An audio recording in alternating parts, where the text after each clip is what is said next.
विशेष रूप से बधाई है और शायद हम लोग वो दिन उन्हें विशेष मिल के बधाई देने के लिए आमंत्रित सदस्य हैं और जाएंगे। और एक वैश्विक क्षमतावान नेता कहा जा सकता है कि जो जहाँ ग्लोबल वार्मिंग हो, ग्लोबल वार्निंग हो, ग्लोबल वार हो, ऐसी स्थितियों में मोदी जी ने भारत को संभाल के रखा है, चाहे किसी क्षेत्र में हो, चाहे वो आत्मनिर्भरता में हो, चाहे सशक्त हो, अर्थव्यवस्था में हो, चाहे किसी भी क्षेत्र में हो।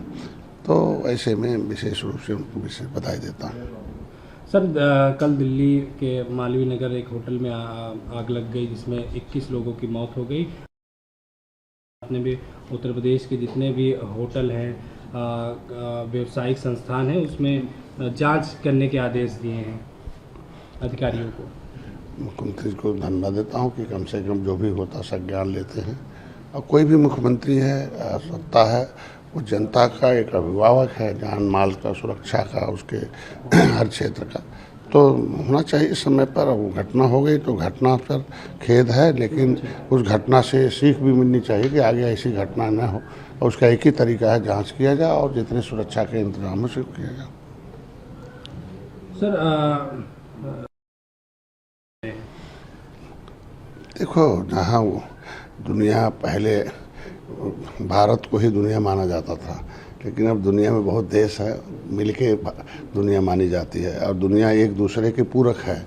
तो अगर दुनिया में कोई युद्ध होता है या कोई दैविक आपदा आती है तो उसका असर एक दूसरे देश पर पड़ता है।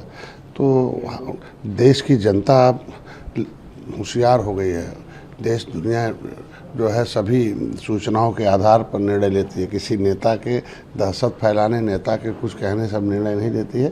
जनता जो है अपने जो भी नेट है, नेटवर्क के माध्यम से, न्यूज़ के माध्यम से वो सब जानती है कि किसके वजह से महंगाई बढ़ रही है, किसके वजह से तेल कम हो रहा, किसके वजह से समस्या है, वो सब जानती है, उसको देख कर निर्णय लेती है। और विपक्ष के नेता बयानबाजी के अलावा कुछ बचा नहीं रहा।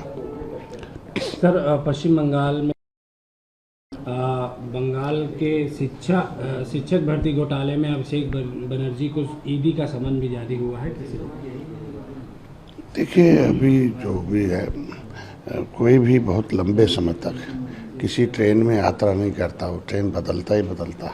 और आज वहाँ जो भी आपसी कलह है, उसका कारण यही है कि अब लोकतंत्र में जो है डिक्टेटरशिप नहीं चलेगा, अब वहाँ तानाशाही नहीं चलेगा।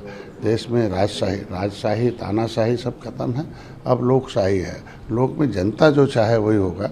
अब जनता के लिए जो काम करेगा वही नेता सत्ता में रहेगा। तो जनता के लिए काम करें, किसी विशेष वर्ग के लिए काम करें तो यही समस्या होगा। तो वहाँ एक विशेष वर्ग के लोग मिलकर राजनीति करते थे, इसीलिए वहाँ समस्या है। और आज के दिन वहाँ टीएमसी अब किसी तरह से, हर तरह से ख़त्म हो जाएगी।